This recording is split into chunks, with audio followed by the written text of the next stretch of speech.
Hey guys, welcome to the new video. So last week we talked a little bit about warming up and why warming up is important. We talked about injury prevention, how it can help your training, and this week we're going to be talking about the importance of training your core muscles. And by training core, I don't just mean training crunches and twists and things like that, but essentially focusing on two exercises which I'll be talking about today, which are the planks and side planks. Now, why those two exercises?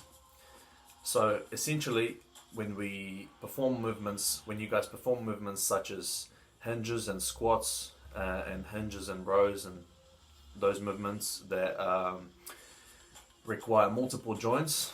So for instance, if we compare just doing a normal bicep curl, doesn't really require a lot of core strength because it's an isolation movement, right? So isolation movement meaning that there's only one joint, which is the elbow joint in this case, if we're doing a bicep.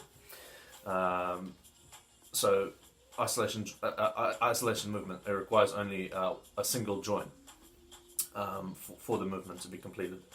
For instance, hinges, squats, they'll require multiple joints, therefore it's a compound movement.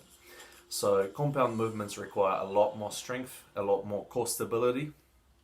And in my personal opinion, the planks and side planks are the best for that.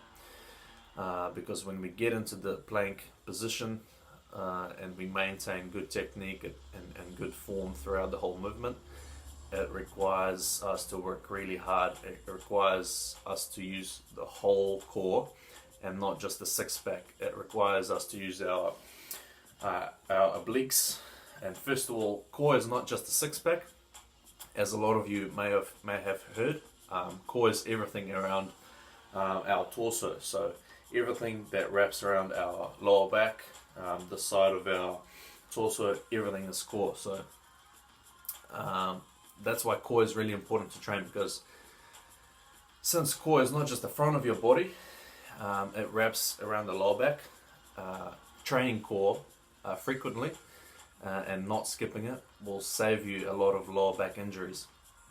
And I'm speaking from my personal experience as well. So I've had a few lower back issues in the past from lifting heavy and from overload and stuff, and a little bit of technique issues as well. Obviously now that has been resolved, so that's good. But a lot of the times I found as soon as I stop training core, I get into those issues with my lower back, because what happens essentially is when you're under the load and you're hinging or you're squatting, if your core is not strong enough, your back starts compensating, right?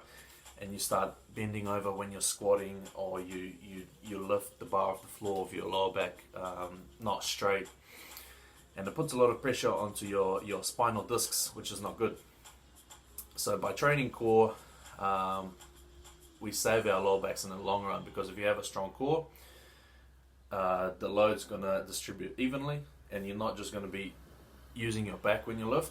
You're going to be using your core. Everything's going to be nice and tight, and the muscles are active by training core. So I guess my take from this is to don't skip your core training. Prioritize it. That's going to help you big time with your squats, with your hinges, and all the compound movements, all the movements that are hard. Your core training that you are doing is going to help you big time with that. Hopefully you learned something from today. If you have any questions, make sure to comment down below, and myself, Duncan or Mr. Boyd will be able to answer them. Cool. Cheers guys, we'll see you until the next one.